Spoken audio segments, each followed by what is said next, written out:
This movie blew me away. And I wish I had all the time in the world to talk about it.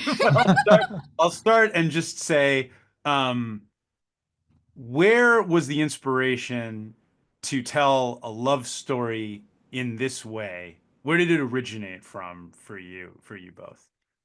It originated in sci-fi, a buoy and a satellite talking to each other.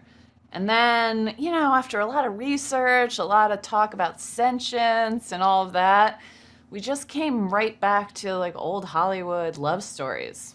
Douglas Sirk or His Girl Friday. We were like, why don't we just use technology, sci-fi, AI to explore us?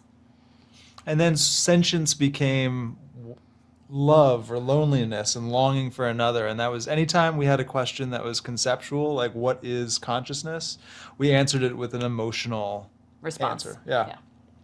It covers in the beginning concepts of just learning, like just how we learn, the difference between learning and understanding, and how Mm. significant that is, or mimicry versus Hmm. like faith or knowing and like self-knowledge. And I mean, it just gets into so much, but in the end, it feels like this perfect encapsulation of what a relationship can be.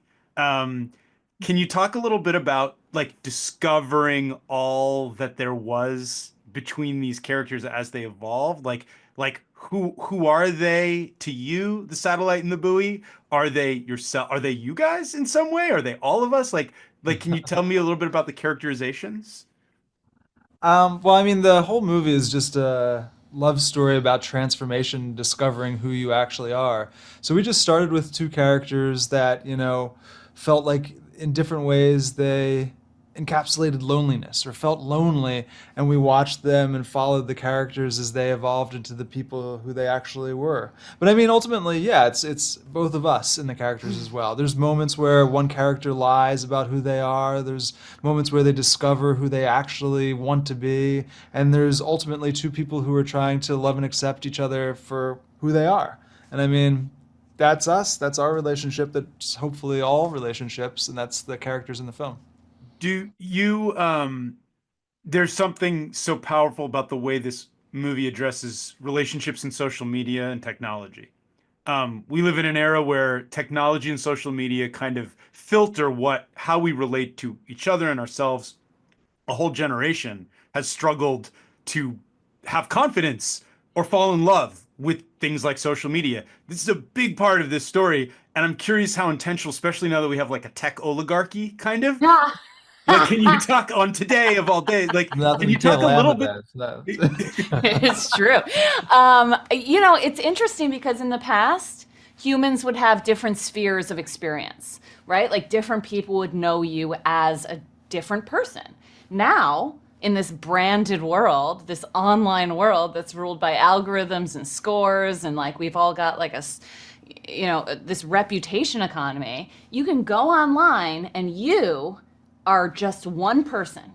Everybody has the same opinion of you as everybody else, as opposed to how you used to be able to gain, um, confidence and different perspectives of yourself from different people. Now we're consolidating that into like a brand, and it's it's hard to change or be somebody different, evolve, morph, be like closer to nature and farther away from society. And, I think that's an important thing for all of us to recognize that we aren't the thing the algorithm tells us we are. Mm, yeah, that's really interesting to hear it that way. One of the things that struck me, I don't want to go into spoilers, but when the buoy kind of goes under the water for a while, it felt poetic to, especially because there's a lot of play with gender, a gender identity and how it's constructed and how it's built. And when she goes under there, it's like she's withdrawing because she can't be something that she thought she was supposed to be, Yeah, I which mean, was her like something, sexual persona is just like completely blown apart, right? Like right. she's like got this like sexual persona like that she's created through Deja, and it's like, why? What is that? Who am I?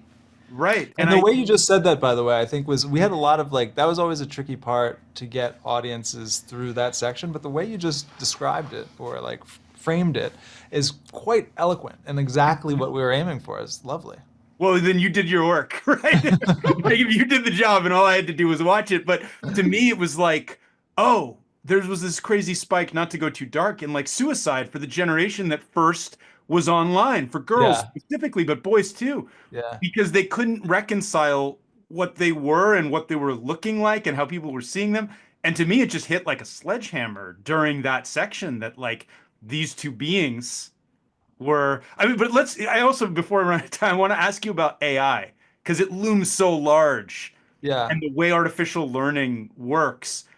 Did you play, like I thought early on, I was like, well, AI could never write this movie, right? But in a way, AI is, ChatGPT wasn't around when we were writing it, too. It was we didn't even have a shot. We did try to have Runway do a Oh, scene with yeah. the buoy floating through space, but it just made this yellow coffee Coffee mug cup. that was floating through space, which that was interesting.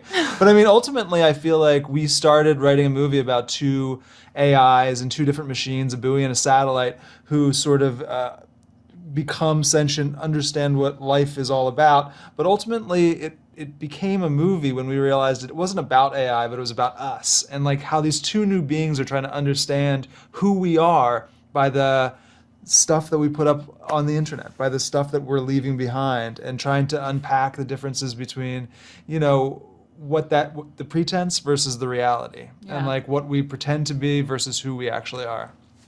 Yeah, and AI has always had such like a weird place in our society. It's always been an other, right, that we're fighting against. So, there's something interesting about like looking at it as its own thing, as its own life form, as something that's not going to become human or sentient, but something that's going to be its own being and potentially take human emotions and manipulate those emotions to whatever end. is it in some way at the end an evolution of us? Is it our best? Do they become like, how do you see the end, both of you? That has to be my Uh, last question, but I'm curious if you can give I, me something. I'm not making any qualifying decisions on if it's good or bad, this next Adam and Eve that are created, but it's true to these two characters, and I think that's important. They've discovered maybe they're, different on any given day, because that's what she says in the monologue before we transition to them in the room. But for right now, it's enough. And it's like the relationship between them that is what they've discovered and what we hope we're leaving the audience with. Well, thank you again. I'm excited to hear more from both of you from other places and see more too. And great job. It was a great movie. Nice Thank to meet you. Thanks a you. lot. Thank Bye. you.